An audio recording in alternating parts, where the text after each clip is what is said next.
Nyo wan gi midhiero machal nade. Okay. Midhiero ma nyo wan go ok nyen midhiero mayot. Nyo wan gi midhiero matek. Erokamano ahinya.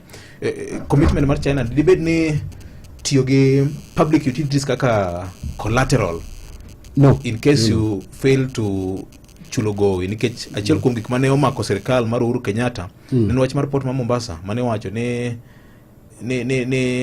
elwet jomoko nikech obligation mar hola mane wakawo mar gero SGR ni ma inyalo wacho ang'o?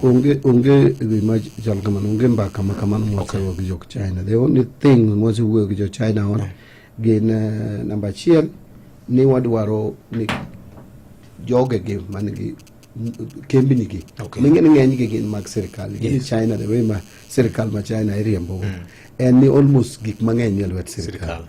Jopiny yudo services kaka gidwaro, but sirikal ochalo gimo nationalized.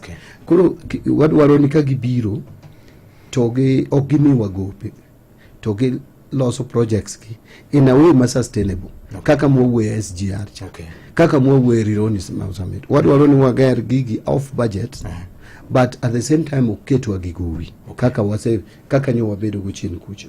Mano mbaka mwago kodgi. Mar ariyo, warehouse space no ohala gi kagen gi jo ket mwandu Kenya ka mondo mi jo watich gi wamiyo gi thuolo. Mara mogik wan bende gi yawonwa chiro margi. Ng'eni chai ma Kenya gi kofi nyocha ok dhi China mang'eny. Sani gi yawonwa chiro. In fact, king'iyo statistics, China is the most emerging market for Kenya's coffee and tea.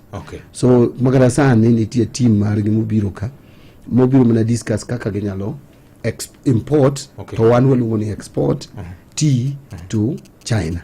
So magi gik wako kod gi mbaka gik ma